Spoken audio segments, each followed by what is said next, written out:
kasus yang terjadi di daerah saya. Kebetulan saya orang Bojonegoro, banyak utang. Terjadi penyalahgunaan. Universitas Brawijaya kembali mengukuhkan sejumlah profesor lintas jurusan pada Kamis 30 Januari 2025.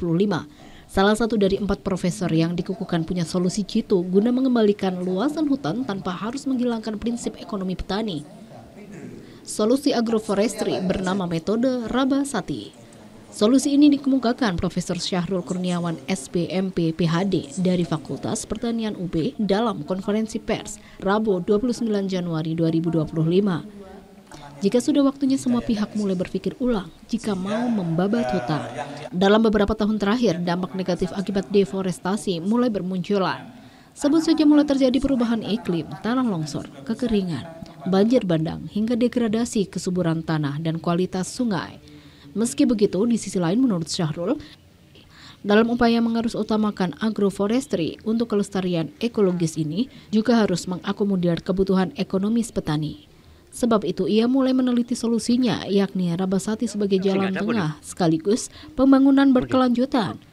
Profesor ke-409 di UB ini menjelaskan, jika model Rabasati ini mentargetkan hasil beragam, mulai konservasi tanah dan air, peningkatan cadangan karbon, biodiversitas, pendapatan dan ekonomi petani, kesehatan dan hubungan sosial untuk mencapai tujuan pembangunan berkelanjutan. Profesor di bidang ilmu manajemen agroforestry dan kesuburan tanah ini menerangkan, jika model Rabasati memiliki kebaharuan dan keunikan meliputi partisipatif, adaptif terhadap iklim dan karakteristik lahan, inovatif, produktif, dan aplikatif. Pemilihan jenis tanaman dalam model ini mengacu pada kesesuaian lahan yang akan mencegah terjadinya kegagalan karena komoditas yang dibudidayakan adaptif dengan kondisi iklim dan lahan.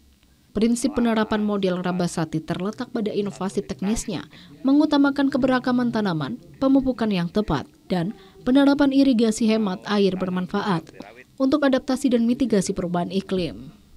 Secara teori model Rabasati bahkan bisa mengembalikan lahan hutan yang mengalami deforestasi. Sebagai implementasi penelitian, dirinya telah melakukan uji coba di 3 desa di Nusa Tenggara Barat yang sudah berjalan 2 hingga 3 bulan. Jadi yang perlu dilakukan adalah satu, ketika itu lahan petani, maka petani itu perlu suatu pendampingan bagaimana pengelolaan pohon, pengelolaan tanah, sehingga mereka tidak hanya monokultur saja. Ya, selama ini kan monokultur, sawit ya sawit saja. Ya, tapi agroforestry ini kan berbagai macam tanaman. Nah, sehingga mereka perlu dibekali juga. Yang kedua adalah terus digalakkan pentingnya biodiversitas atau keanekaragaman hayati tanaman di lahannya. Karena ketika gagal panen atau harga misalnya turun, mereka masih bisa memperoleh penghasilan dari tanaman lainnya yang ditanam di lahan itu.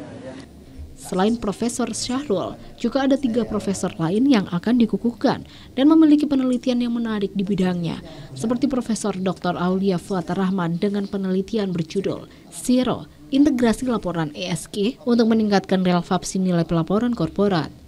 Lalu Profesor Barlah Rumhayati meneliti tentang metode pasif sampling PIM untuk pemantauan ortofosfat yang akurat, efektif, dan efisien.